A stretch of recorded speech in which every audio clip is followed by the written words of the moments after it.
Okay, Assalamualaikum. Testing, boleh dengar suara saya? Boleh dengar suara saya dengan jelas tak?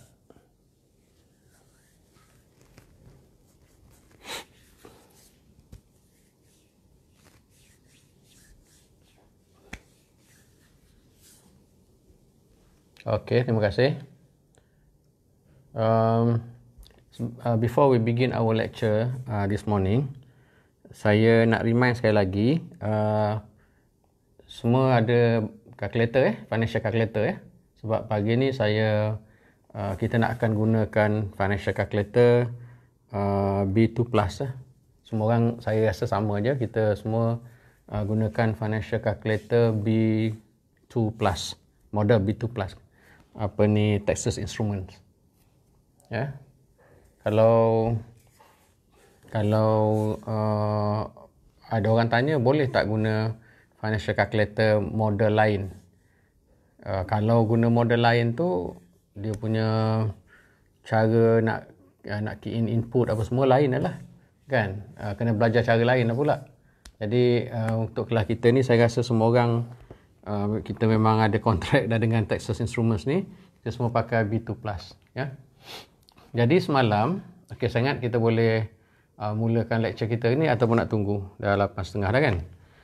Jadi kita mulalah slow-slow, sebab kalau tunggu pun tak tahulah berapa orang yang akan masuk balik kan. Akan masuk. Okey. Semalam we are still on exhibit. We are still on exhibit.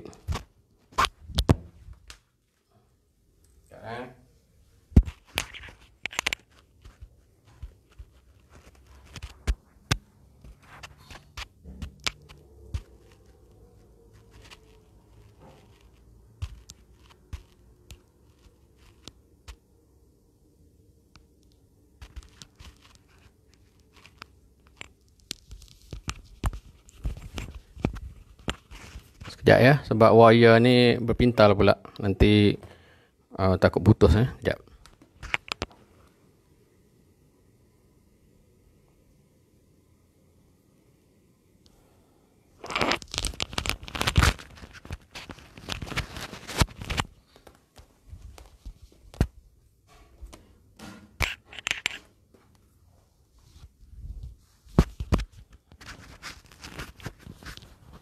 Okey, kita sambung ya.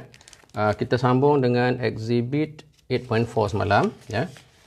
Jadi saya dah tunjukkan formula untuk mengira the intrinsic value of the share or the intrinsic value of the stock. Kaedah ni yang PO is D1 PBIF I1 plus D2 PBIF I2 plus D3 PBIF I3 plus D4 PBIF I4 plus D5 PBIF I5 plus SP5 PBIF I5 ni. Ini kaedah ni adalah dipanggil present value method ataupun kaedah basic valuation. Jadi semalam saya dah tunjuk pada you on how to calculate all the items. So this is a 12% is the required rate of return. Dalam tu dia gunakan istilah cost of equity kan. Dalam buku ni dia gunakan istilah cost of equity, tapi whenever you come across the cost of equity, that is actually required rate of return . So kita letak sini I. Jadi D1, D2, D3, D4, D5 ni kita boleh cari semalam. Dah tunjuk pun semalam dalam lecture semalam, iaitu you just simply expand saja ataupun you simply kembangkan sahaja D itu mengikut dia punya growth rate kan. Tapi sini ada dua growth rate, so sebab tu kaedah penilaian ini dia panggil two stage model, dua peringkat model dua peringkat or two stage model. Jadi semalam saya dah tunjuk kita akan dapatlah all these things. D1, D2 kita dah calculate semalam. Ada dalam handout yang saya tunjuk pada you. Yang handout yang saya tulis tangan kan. Semua orang dah dapat benda ni. So that's how we calculate D1 sampai ke D5 tu. You tengok, you perhatikan D1 kita ambil daripada D0, DO, and then kita kembangkan dengan kadar pertumbuhan 20% tahun sehingga kepada D5. Tapi D6, kenapa kita perlu juga calculate D6, because kita nak calculate SP5 is equal to D6 minus K over K minus G yang ni, kan? SP5 is D6 over K minus G. Jadi D6 adalah sama juga D5 1 plus G. Tapi di sini D5 kita ambil daripada sini iaitu 1.3188 plus multiplied by 1 plus G. Cuma G sekarang ni is no longer 20%, tapi selepas tahun ke-6, selepas 5 tahun lah, masuk tahun ke-6, G dia dah jadi 5%. Jadi 1 plus 0.05 ataupun saya ringkaskan 1.05 lah. Divided by K is 12% minus G of 5%. Okay, so you dapat the value is 19.7821. Yang ni abaikan dulu, kita dapatkan jawapan ke atas tu. So the value of SP5 is 19.7821. Okay, once sudah dapat semua benda ni, D1, D2, D3, D4, D5 and SP5, you simply masukkan saja. Dan kalau sekiranya dulu kita tak ada calculator, when you did your diploma, you use table kan, ataupun jadual PVIF, PVIFA, FBIF, FVIFA. So semua orang, everybody knows how to read the table. PVIF 12% dan sebagainya. Masukkan sajalah according interest factor according to the figures given in the table, kan. Jadi akhirnya you akan dapatlah berapa nilai PO. Dan saya dah tunjukkan kat sini nilai PO. Kalau you guna table, saya ringkaskanlah, saya tak tunjuk in detail, you akan dapat 14.50 situ. That is PO. Okay. Sebenarnya you dapat 14.4999, so dia round off kan, dia dapat 14.50. Itu kalau sekiranya you selesaikan masalah ini menggunakan table. Tapi as I mentioned yesterday, table will not be provided to you in the exam. Of course lah, sekarang ni kita tak tahu kan final exam macam mana nanti. Tapi macam kalau buat macam multiple choice test buat di rumah macam ODS sekarang ni, you boleh je tengok table daripada textbook you tu kan. Mana-mana textbook pun, textbook finance belakang dia ada table PVIFA, PVIF. Tapi kalau you ambil test ataupun ambil exam biasa, kalau yang tidak ODL ni, you tak akan diberi table lagi.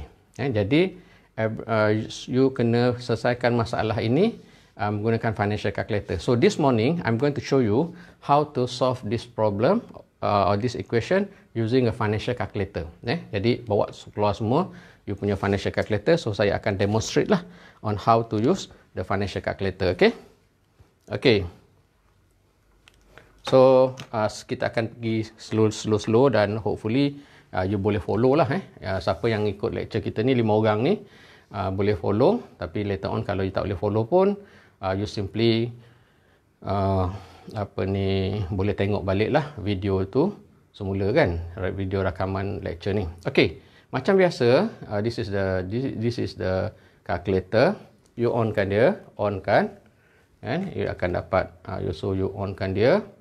Dan kemudiannya macam biasa, jadikan habit kena clearkan the previous works. Calculator ni dia ada memory kan, dia simpan pengiraan kita yang buat terdahulu tu. Jadi kita tak mahu memory dia tu kacau pengiraan kita yang kita nak buat sekejap lagi. Sebab dia apa-apa yang kita buat yang terkini tu, dia akan ada dalam memory dia. Jadi apa yang you buat adalah, okay, kalau macam saya ni, saya tengok kalau kat CF, saya tekan CF ni, CF stand for cash flow kan. Kalau saya tekan ke CF ni, tengok ada kan, kat dalam ni dah ada nombor-nombor ni. Maknanya ni sini adalah my previous work lah, kerja saya sebelum ni. Jadi kalau saya nak buang kerja-kerja saya sebelum ni, ada beberapa kaedah sebenarnya. Tapi you boleh tekan reset pun boleh rasa saya. Tapi saya biasa gunakan kaedah second ni, yang kuning, butang kuning ni kan second. Kemudian bila kita tekan second butang kuning ni, dia pergi kepada second function lah. Kemudian second, kita pergi CE clear work kat bawah ni. Bila kita dah tekan butang kuning second, maka kita kena baca function yang dalam tu, bukan yang atas button ya, sebab dia dah pergi kepada second function yang dalam yang kuning kan. Jadi kita tekan clear work kat sini. Kan? Jadi bila kita buat macam tu, kita dah clear dah lah our previous work. Tangan saya goyang kan. Okey, dah clearkan our previous. Nak tahu betul ke tidak kita dah clearkan kita punya previous work ni, kalau saya pergi dekat cash flow, saya tengok kan, dah tak ada dah. Semua dah kosong kan. Tadi ada number kan. Jadi sekarang ni maknanya kita dah clear lah pengiraan sebelum ni. Cumanya we are still in second function kan. Jadi nak balik kepada main function, kita tekan balik second sini, and then kita tekan quit.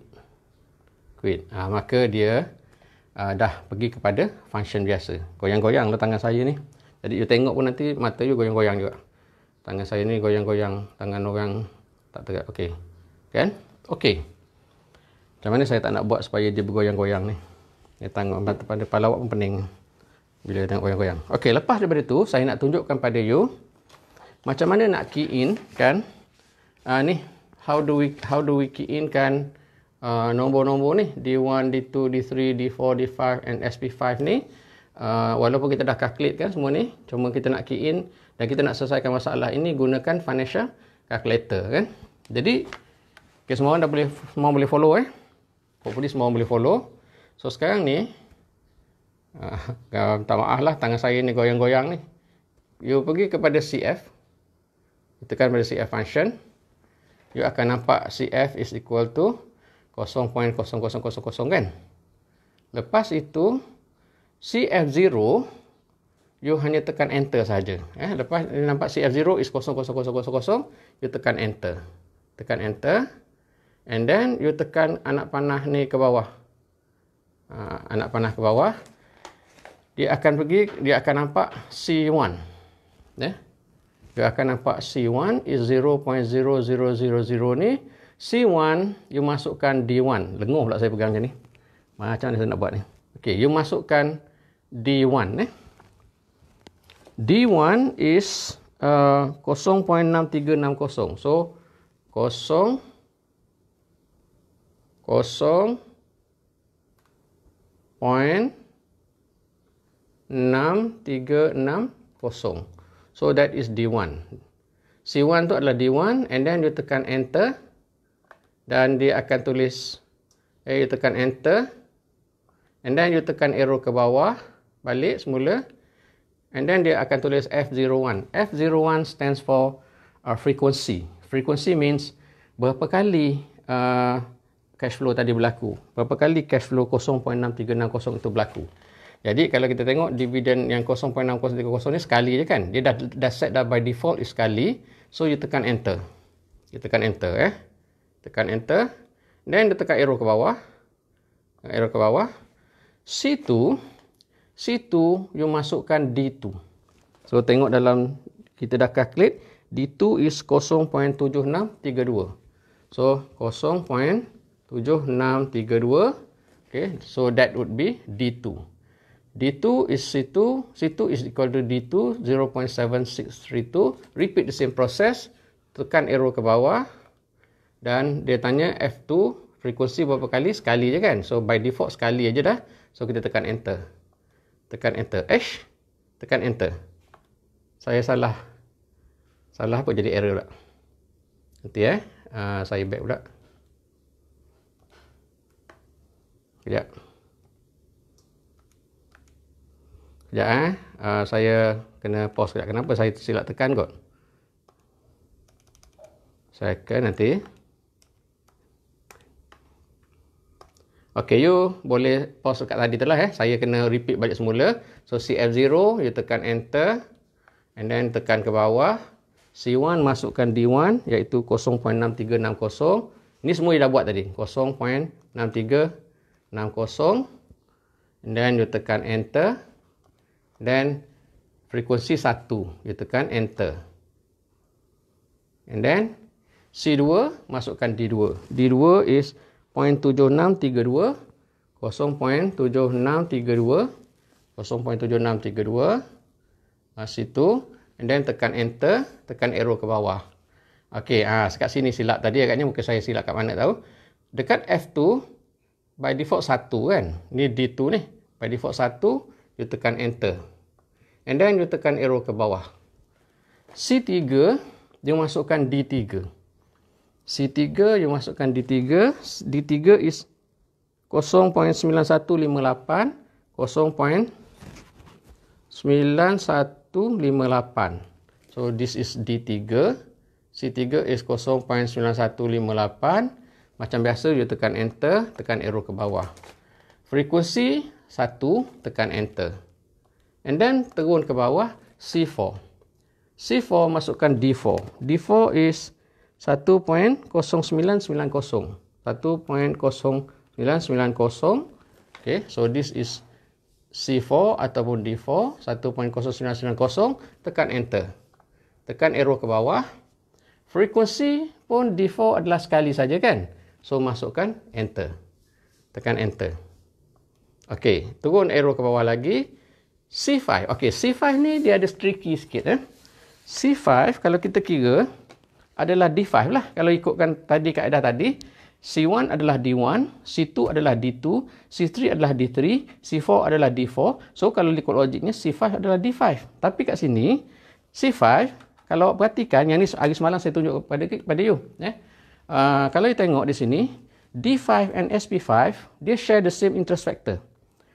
D5 ada dan C5 iaitu PVIF 12/5, SP5 pun PVIF 12/5.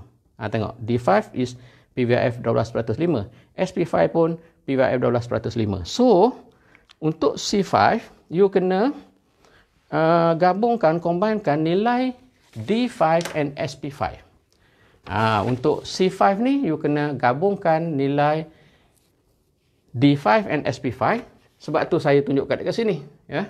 Kat sini. So this is actually D5, ya. Ni 1.3188 dan SP5 adalah ni SP5 kan, adalah 19.7821. Jadi bila you campurkan dua ni, bila campurkan bermakna you gabungkan nilai D5 and SP5 ni, gabungkan ni, you gabungkan nilai D5 and SP5, you dapat 21.109.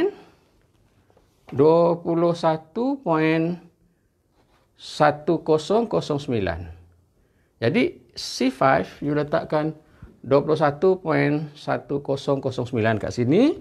Jadi untuk SP5 untuk C5 kita masukkan 21.1009. 21.1009. Betul? And then macam biasa tekan enter juga. Tekan enter. And then tekan arrow ke bawah.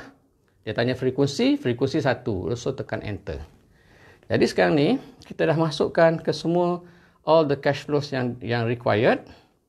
Dan sekarang ni kita nak calculate dia punya NPV ataupun PO lah. NPV tu PO. You tekan NPV. Ada NPV ni kan? Tekan NPV. NPV. And then bila tekan NPV, dia akan keluar I is equal to 0.0000. I is equal to 0.000. You masukkan the required rate of return. I is the required rate of return. Yang ni. 12%. So, you letak masukkan 12. So, that is the required rate of return. Ataupun dalam buku tu dia gunakan istilah cost of equity kan. So, masukkan 12. 12. Tekan enter. Okey. Lepas itu, you tekan arrow ni ke bawah. Arrow ni ke bawah. Okey. Dia dapat NPV sama dengan 0,0000. You tekan CPT kat atas ni. CPT stand for compute. CPT ni. You tekan CPT. Tekan CPT. Dan you akan dapat 14.49999 atau kalau kita round figure kan dia, round off kan dia menjadi 14.50. Ini kalau kita gunakan financial calculator. So kita akan dapat 14.50.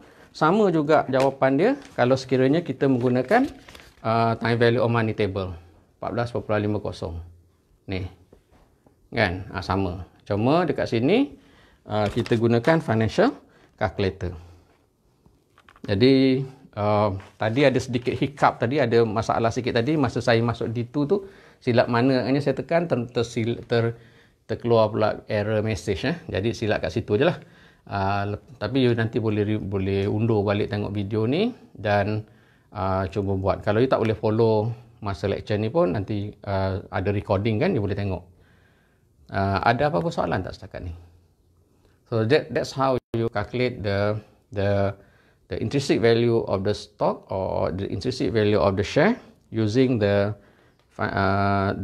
present value technique. Yang kaedah ni dipanggil present value yang dekat whiteboard ni. Dan juga kadang-kadang dipanggil basic valuation atau present value. Jadi kita guna financial calculator. Okey, ada apa-apa soalan? Berapa orang yang daripada 6-7 orang yang tengok ni, berapa orang dapat jawapan melalui financial calculator ni yang dapat jawapan sama dengan saya dapat? Ya, semua dapat. Alhamdulillah. Ya, macam anda tahu tu? Yalah, sekarang kejap lagi kalau yang tak dapat sekarang pun nanti lepas ni you tengok, you akan dapat lah, insya-Allah, ya. Okey, ada apa-apa soalan? Berapa orang yang tak dapat? Ya, kalau semua tak dapat tu dapat okey, Izzati Adila dapat. Okey, bagus. Okey. Adalah yang dapat tu. Okey, dia have any question? Dapat. Okey, Aisyah Ahmad Fauzi.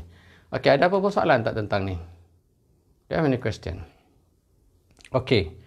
If you do not have any question, let me show you. Okey, bagus. Bagus. Amalin, Aisyah dan lain-lain pun kita rasa kita sudah dapat lah. Dan sekarang ni saya nak tunjuk satu lagi contoh. Kali ni adalah konsepnya sama je, lebih kurang sama, iaitu exhibit 8.5. 8.5 pula. Exhibit 8.5 from page 260.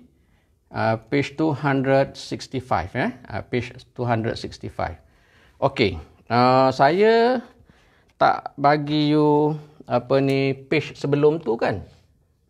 Page 264. Jadi saya hanya bagi you terus page 265.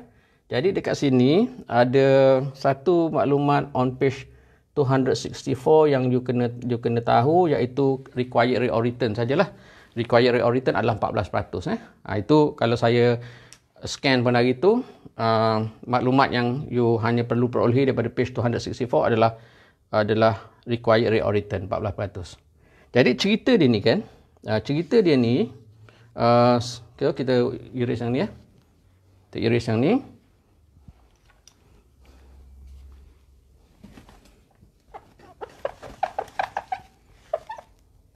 Sekarang ni kita buat soalan exhibit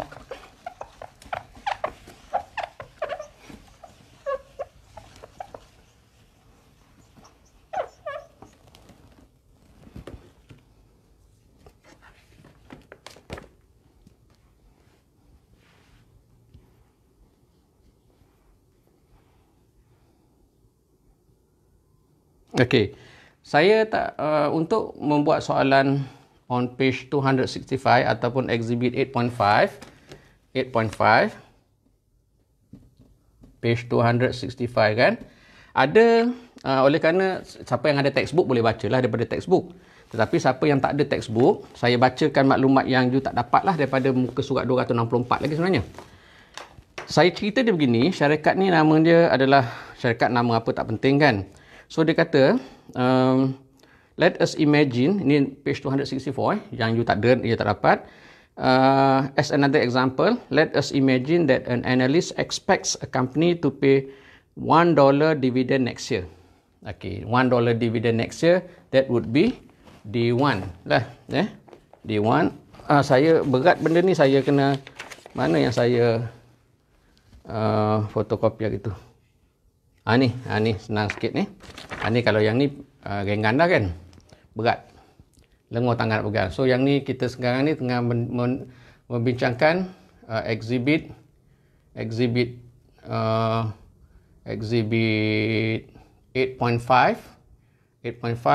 page 265 of your textbook. Tapi saya bacakan maklumat. So you tengok kat sini je Saya bacakan maklumat yang you tak nampak on page 264. Saya tak scan hari tu, silap saya tak scan. Tapi tak apa, benda tu sikit saya boleh bacakan. Jadi, dia kata, let us imagine that an analyst expects a company to pay $1 dividend next year. So, that is D1 is $1. Ni. Ya, D1 is $1. Sebab dia kata expect to pay dividend of $1 next year. So, that would be D1. Lepas itu, dia kata lagi,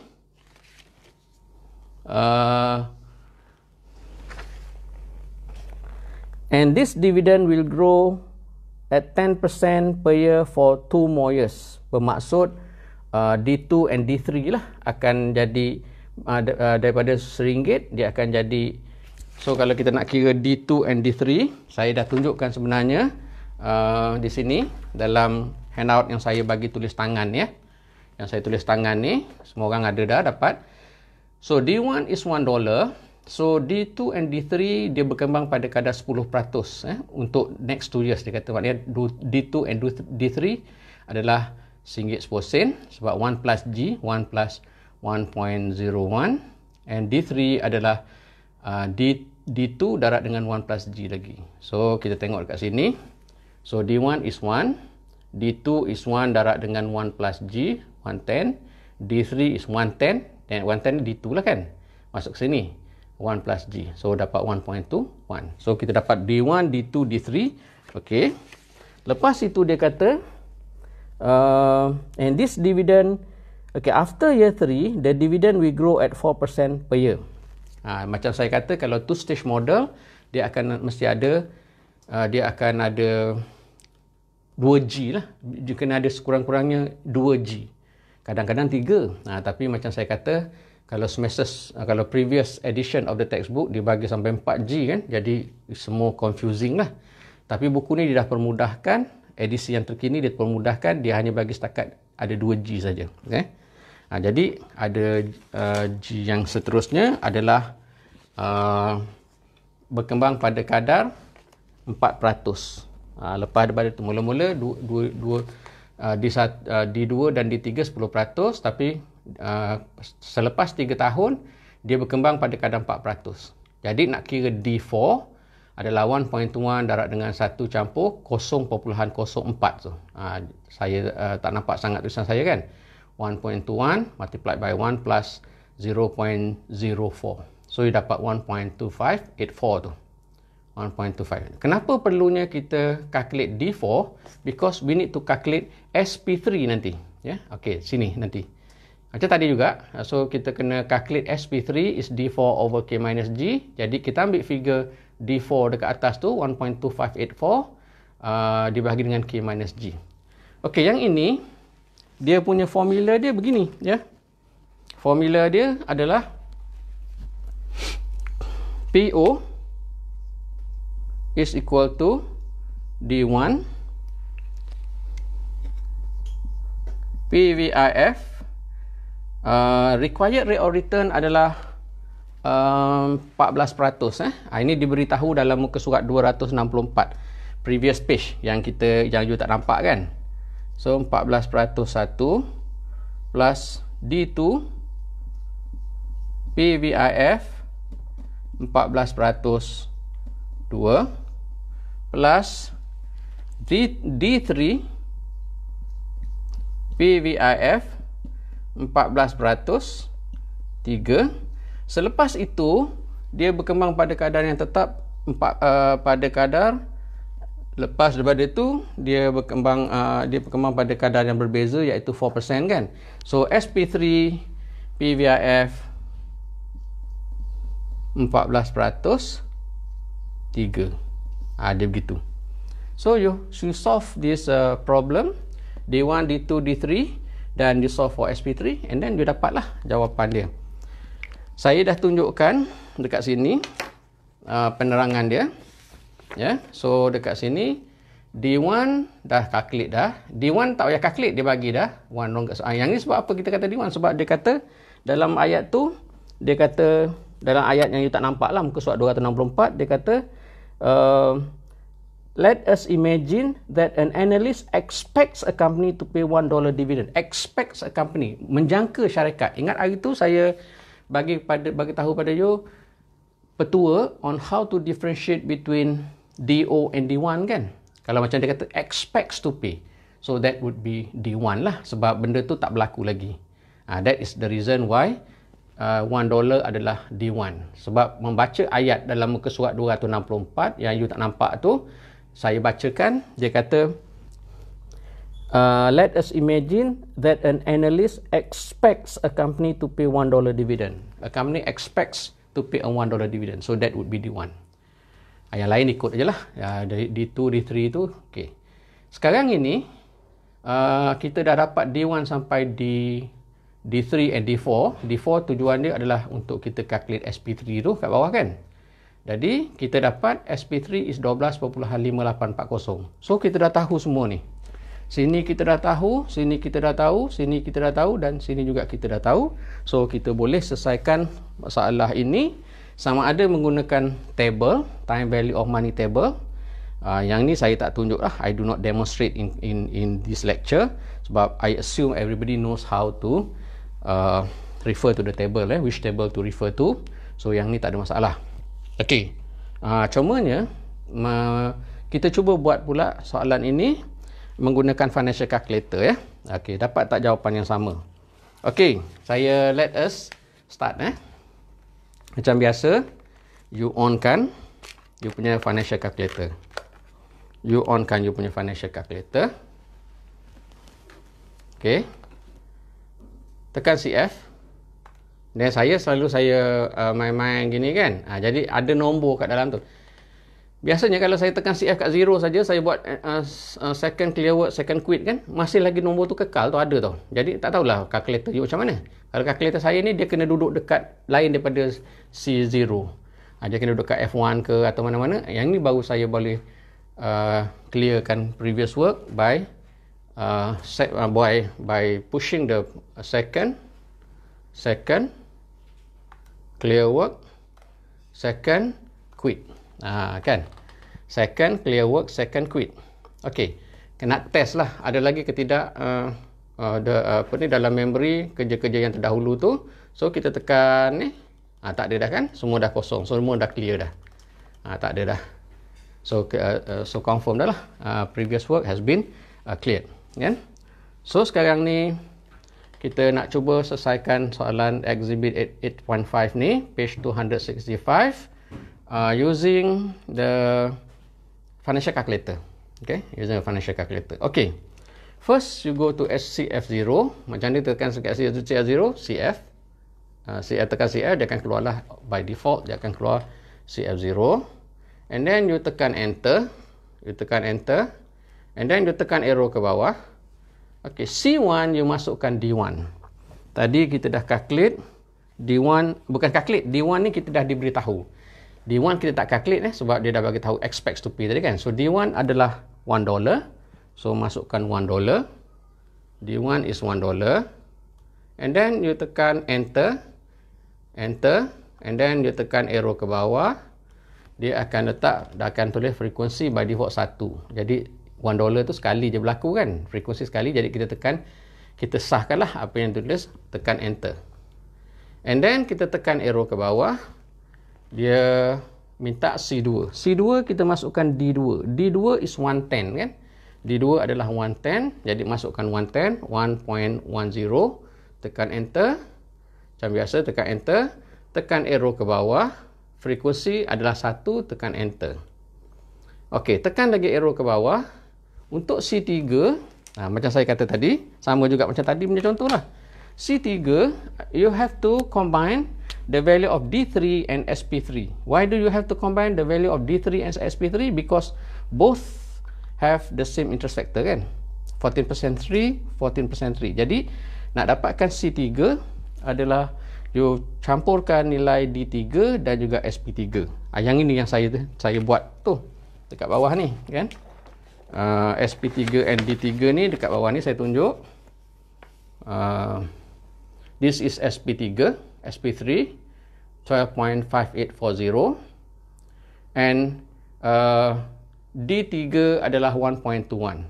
So 12.5840 plus 1.1. Ni kalau awak tak nampak ni, saya kena, ni banyak kali sangat tulis kan, jadi tak nampak. So C3 is equal to 12.5840 plus D3 is 1.21 is equal to 12.5840 plus 1.21, 13.7940. 13.7940. Okey, saya rewrite balik lah sebab awak nampak situ potong sana potong sini kan, jadi awak pun pening kepala nanti tengok. Jadi nak dapatkan C3 is equal to SP3 plus D3. SP3 is 12.5840 dan D3 adalah 1.1. Ni 1.1 D3. Kan? 1.1. Jadi you campurkan these two values, you dapat 13.7940. Jadi 13.7940 ni adalah the value of C3. Okay? 13.7940 adalah the value of C3. And then you tekan enter. Tekan frekuensi sekali juga kan. 1, so you tekan enter. And then you tekan NPV dan I you masukkan the required rate of return here. The required rate of return is 14%. Masukkan 14. Ya. 14 madam. Jika denganmu salah, aku tak mahu yang benar. 14%. Tekan enter. And then you tekan arrow ke bawah. NPV sama dengan 0000, you tekan CPT kat sini. Compute. Dan you akan dapat, you tak nampak sangat sini 11.03.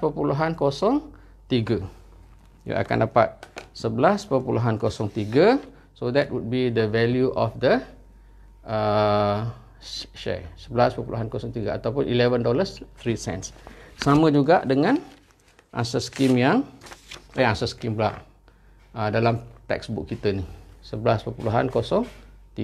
That is the PO. Cumanya kenapa saya rewrite balik, sebab saya biasa dengan kaedah saya tu. Jadi kalau saya tengok kat sini pun, saya pun macam pening juga.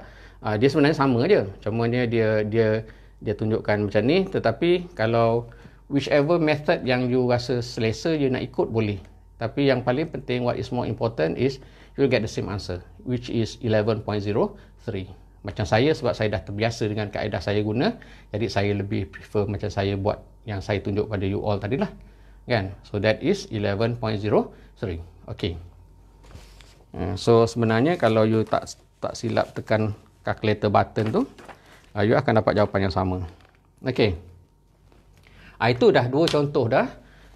Saya rasa memadai kalau untuk two stage model ni. Of course, later on bila you buat soalan-soalan partial, akan banyaklah soalan-soalan macam ni of this nature yang you kena calculate balik, yang you kena calculate the intrinsic value of the share. So don't worry kalau you kata sikit sangat contoh, tak apa, nanti kita buat soalan-soalan partial. There will be a lot of questions on this. There will be a lot of problems yang you boleh selesaikan. Okay. Setakat ni ada apa-apa soalan? Berapa orang yang dapat 11.03 melalui step by step tadi? Berapa orang yang dapat RM11.03? Ada tak yang dapat? 6 orang yang tengok live ni, ada tak yang dapat jawapan tu? Okey, semua dapat. Bagus. Alhamdulillah. Dapat semua Okey, bagus. Jadi hari ni saya nak habiskan the topic of share valuation ni. So in our next class, mungkin besok kan, kita dah pagi petang ni ataupun tengah hari ni, saya akan bagi you list of questions daripada semester lepas. Dapat, bagus. Aisyah dapat. Nanti hari ni kita ada masa lebih kurang 20 minit lagi, 25 minit, lebih kurang 15 minit. Jadi saya rasa hari ni sempatlah kita nak habiskan topik share valuation ni. So starting tomorrow kita akan buat soalan partial questions on share valuation, ya. Kita akan buat partial question on share valuation ni. Okey. Tapi ada lagi a few things yang saya nak bagi tahu you dalam masa 20 minit, 20 atau 25 minit ni, ya.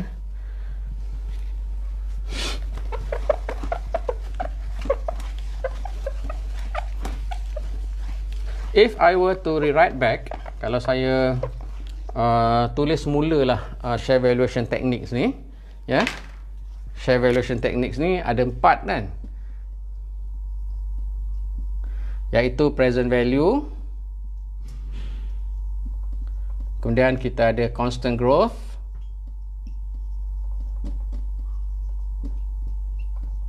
kemudian kita ada two stage model, juga dikenali dengan multiple growth, two stage model, dan akhir sekali adalah PE ratio teknik. Okey.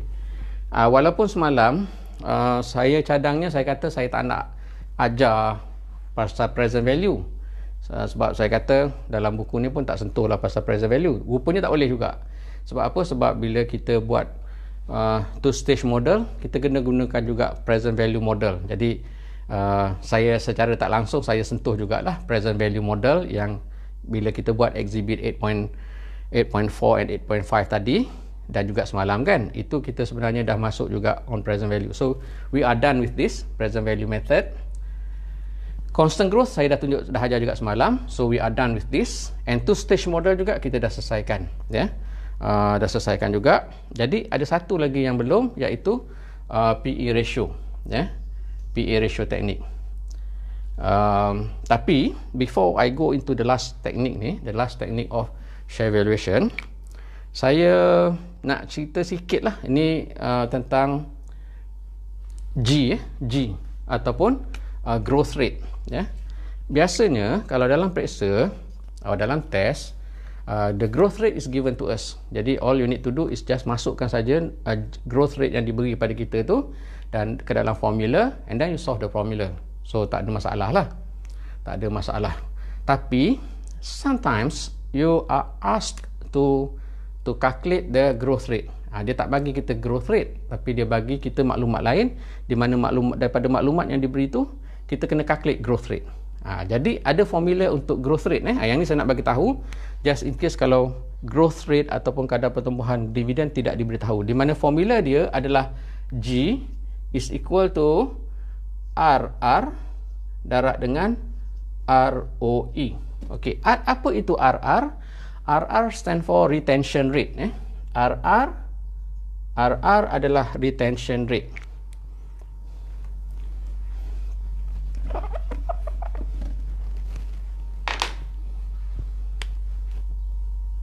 Saya kena ambil ke atas lagi lah, sebabnya takut tak muat. Saya nak tulis kat ni. Jadi ingat satu lagi yang kita belum discuss, iaitu PE ratio. Kejap lagi, insyaAllah hari ni sempat lah.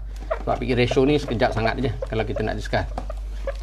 Sekarang ni, apa yang saya nak tunjukkan pada you adalah sometimes you are asked to calculate the growth rate, G. Kadang-kadang ataupun dalam banyak kes, G dah diberi. So bila G itu dah diberi, tak ada masalah lah, masuk saja dalam formula atau dalam equation. Tapi sometimes G tak diberi. So kalau tak diberi, dia ada formula dia. Growth rate adalah retention rate darab dengan return on equity. Okey, retention rate darab dengan return on equity. Ataupun apa itu retention rate? Okey, saya bagi dulu formula, kan saya akan explain. Retention rate adalah 1 minus dividend payout ratio dan darab dengan ROE lah, macam yang kat ujung tu samalah, tak berubah kan. Jadi retention rate is equal to 1 minus DPR, 1 minus dividend payout ratio. That is retention rate. Apa itu actually a retention rate? Let's say for retention is comes from the word retain. Retain means kekalkan. Macam kita ada retain earnings kan. Retain earnings maknanya pendapatan yang kita kekalkan. Okay, that is retain earnings. Jadi let's say for example, katakanlah you business dan you untung. Katakanlah you untung, of course you business, you untung, dan you punya earnings per share katakanlah RM1. Katakanlah your earnings per share is RM1. Nak dapatkan earnings per share, ada formula dia pula.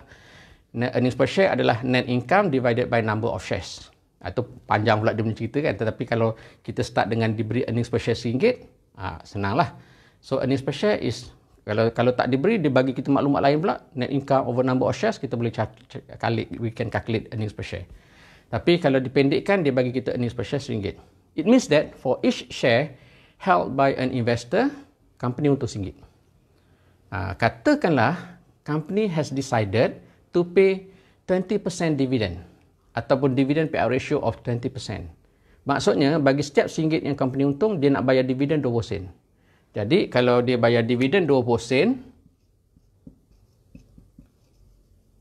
dividen is 20 sen,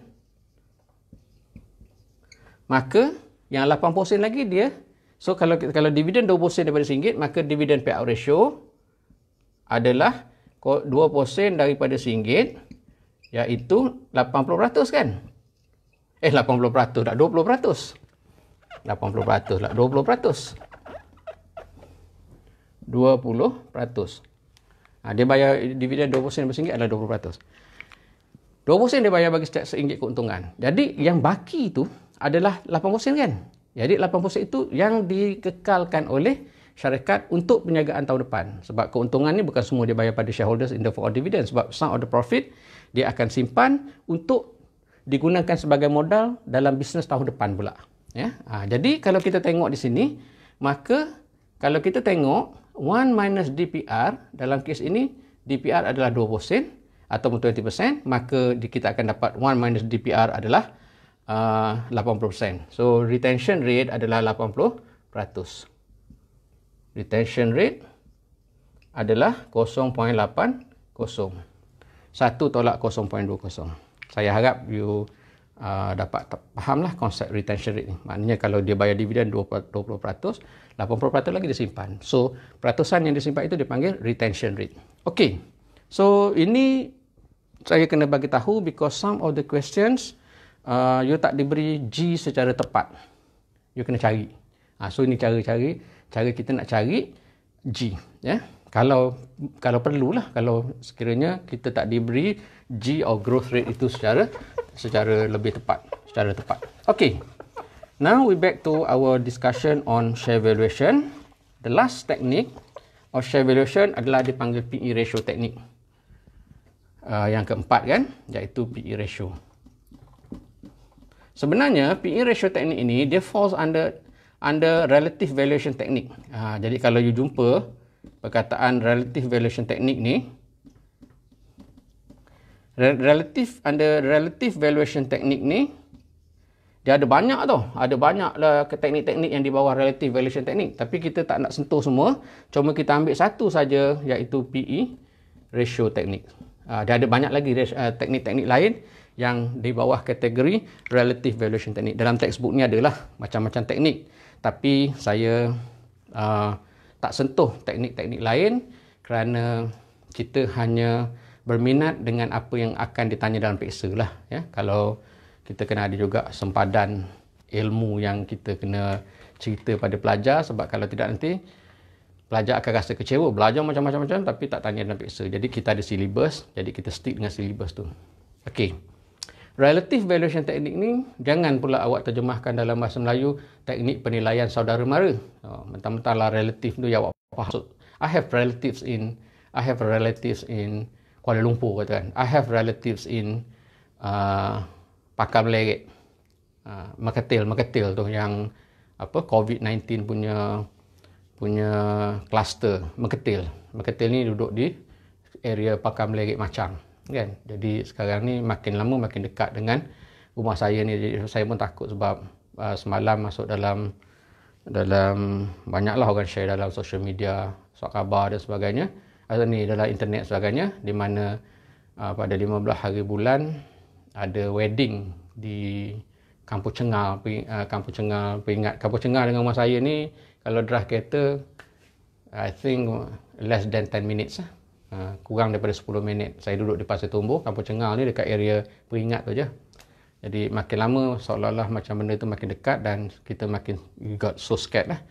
Kita seboleh-boleh kita cuba elakkan keluar for the time being lah. Kecuali kalau keadaan memaksa kan. So duduk rumah je lah, kurung. tengok mak tote dan sebagainya. Okey. Tengok movie, baca buku kan, berwirid, baca Quran dan sebagainya. Okey. Jadi sekarang ni jangan terjemahkan relative valuation teknik itu sebagai teknik penilaian saudara mara. Perkataan relatif ni dia membawa banyak makna tau. Dia membawa banyak makna selain daripada saudara mara yang kita biasa faham. Do you have any relative in Machang? Ada saudara mara tak kat Machang? Satu lagi maksud relatif adalah secara perbandingan. Jadi itu yang lebih tepat untuk gunakan istilah relative valuation teknik ni. Teknik penilaian secara perbandingan. Kan? Contohnya beginilah. Saya nak cerita pasal perkataan relatif ni. Okey. Katakanlah seorang tu gaji 1,000. Kan? Gaji 1,000. Seorang lagi gaji 10,000. Kan? Macam mana tak boleh nak banding lah, bayarlah. Tapi yang paling penting adalah awak faham lah maksud relatif ni secara relatifnya. Okey. Kalau bagi contoh ni payah pula nak bagi fikir contoh secara impromptu ni. Okey, kita pergi kepada PE ratio di mana saya dah terangkan pada you.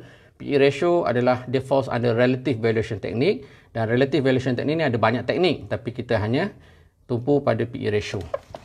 Okey, sahaja Jadi kalau PE ratio ni okey, kita kena berbalik kepada constant growth model yang kita dah belajar semalam kan, di mana under constant growth model adalah PO is equal to D1 over K minus G. PO is D1 over K minus G. Kalau kita modifiedkan formula ni dengan menambahkan E1, jadi dia akan jadi PO over E1 is equal to, dia akan jadi gini, D1. Kalau kita tambahkan PO is D1 over K minus G, kita buat PO over E1, dia akan jadi D1 over E1 over K minus G. Okey, dia kalau kita tambah sini PO over E1 is equal to D1 over E1 over K minus G. Kalau awak kata betul ke? Boleh saja kita boleh prove melalui mathematics. Tapi saya nak jimat masa, awak boleh try dekat rumah lah. Awak boleh saja buat menggunakan mathematics. Proven bahawa bila kita tambah PO over E1, dia akan jadi D1 over E1 over K minus G. Okey, D1 over E1, D1 over E1 adalah dividend per share over earnings per share. Kan? Dividend per share over earnings per share. Dividend per share over earnings per share juga dikenali sebagai dividend payout ratio. Okey, dividend per share over earnings per share adalah dividend payout ratio. Tadi kita dah sebutkan dividend payout ratio tadi. Jadi sini kita boleh tulis sebagai DPR. Yang bawah samalah, iaitu K minus G. Sebab dividend per share over earnings per share is also known as dividend payout ratio. Okey. Jadi, kalau kita tulis sini, PO over E1 is equal to dividend payout ratio over K minus G. Therefore, kalau kita nak tahu PO adalah, kalau kita nak tahu PO, yang ini kita pindahkan ke kanan lah. Kita akan dapat, sini tak muat saya nak tulis, saya buat kat bawah. Jadi kalau kita nak dapatkan PO adalah bersamaan dengan dividend payout ratio over K minus G darabkan dengan E1. Okey. Betul tak? Kalau saya yang ini saya pisahkan, takut awak tak nampak kan. So PO over E1 is DPR over K minus G. So PO is equal to DPR over K minus G multiplied by E1. Kan? So kaedah inilah yang sebenarnya dipanggil PE ratio teknik. Itu saja, senang. Ini adalah kaedah mencari, sebab nak mencari PO ni dengan menggunakan kaedah ini adalah dipanggil PE ratio teknik. Itu saja, kan?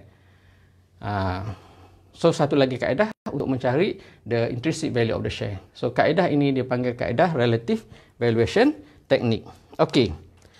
Senang kan? Saya nak tengok kalau ada contoh dalam textbook, tapi saya tidak tak scan lagi lah. Kalau ada dalam textbook bagaimana kaedah relative valuation technique ni, kita boleh guna ya. Tak ada nampak ni relative valuation technique. Kalau ada, saya boleh ada tunjukkan dekat you relative valuation technique. Ada ni.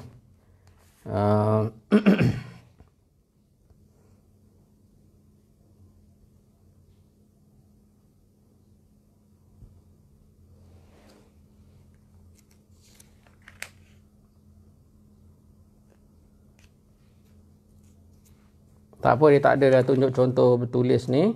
Jadi saya tak tunjuklah pada you. Cuma itu adalah kaedah yang dipanggil relative valuation technique. Okey. Ada masa lebih kurang 3-4 minit lagi. Ada 4-5 minit lagi. Saya nak cerita pada you, saya nak cerita pada you pula adalah satu lagi berkaitan dengan G tadi. So basically the 4 techniques of share valuation kita dah sentuh dah.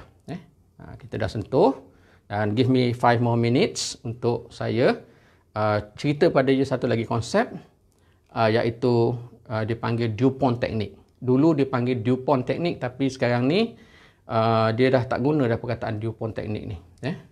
Tapi kalau you Google masih lagi jumpa perkataan tu. Dalam buku yang terbaru dia tak guna pun istilah DuPont technique ni. Kelas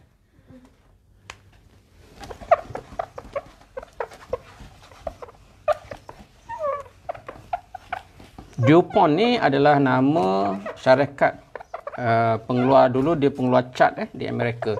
Cat DuPont. Dulu cat DuPont ni pun agak famous jugalah kat Malaysia. Tapi sekarang saya dah tak dengar dah. Sekarang ni kalau orang buat rumah nak buat cat, tak dengar pula orang beli cat DuPont. Tapi DuPont ni asalnya adalah syarikat pengeluar cat di Amerika yang agak hebat lah. Dia punya kualiti DuPont DuPont. Kualiti cat dia sangat baik cat DuPont. Dulu kat Malaysia, masa saya kecil-kecil dulu biasa dengar orang kata beli cat DuPont. Dan sekarang ni orang dah pakai cat lain dah. Okey. Tadi saya dah sebut G adalah RR darab dengan ROE kan. Ini tadi saya dah tunjuk juga bagaimana cara nak calculate RR tadi. RR adalah 1 minus DPR kan. Yang ni kita dah selesai dah. Sekarang ni, macam mana pula cara nak calculate ROE? Ada dua kaedah nak calculate ROE. Yang pertama adalah, cara yang pertama adalah net income ataupun net profit over equity. Ini adalah satu cara. Cara yang very straightforward lah. Return on equity adalah net income. Net income dan net profit orang selalu guna silih berganti lah. Kadang orang guna istilah net income, kadang orang guna net profit. Samalah. Net income ataupun net profit. Ada satu lagi kaedah yang dipanggil sebagai DuPont technique ni. Dia gunakan kaedah begini. ROE adalah bersamaan dengan net income over sales.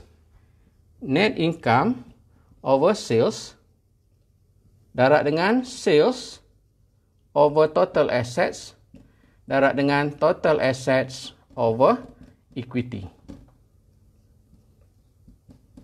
Okey. Ini satu lagi kaedah untuk mengira ROE. Sebenarnya kalau you tengok, dua-dua kaedah ni adalah sama saja. Sebab apa? Kalau you tengok yang kat bawah, sales you potong sales, total asset you potong total assets, you akan dapat net income over equity juga kan? Sama juga. Tapi, DuPont. Yang ini kaedah ini dia panggil kaedah DuPont. ROE adalah net income over sales, darab dengan sales over total assets, darab dengan total asset over total equity. Kalau you potong sini, sales potong dengan sales, total asset potong dengan total asset, you akan dapat ROE adalah net income over equity yang sama dengan ke atas. Okey. Sekarang ni, net income over sales adalah dipanggil juga dengan nama net profit margin. PM saya dah tak ada space nak tulis, tapi awak tulislah dalam nota awak. NPM is net profit margin. Sales over total assets adalah total assets turnover. Total assets turnover. Okay, sales over total assets is total assets turnover. Dan total assets over equity dipanggil financial leverage.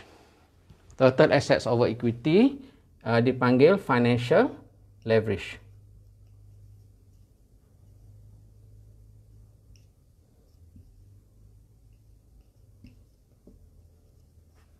Okey. So kaedah ini adalah dipanggil kaedah DuPont. Cuma macam sekarang ni dia buku yang terbaru ni dia tak panggil kaedah DuPont. Saya tak tahu kenapa. Mungkin dia tak nak bubuh nama DuPont kat situ lah. Tapi ini adalah satu lagi cara untuk kita kira ROE sama ada dua cara lah. Satu adalah secara direct net income over equity. Tapi kadang-kadang you kena cari menggunakan kaedah DuPont di mana ROE adalah net income over sales darab dengan sales over total assets darab dengan total assets darab dengan total equity. Okey. Itu menggunakan kaedah tu dipanggil kaedah DuPont or DuPont technique. Okey.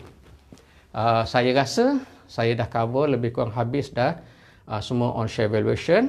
Cuma starting besok kita akan buat soalan-soalan pasir on share valuation. Tapi untuk first test tak masuk lah share valuation ni.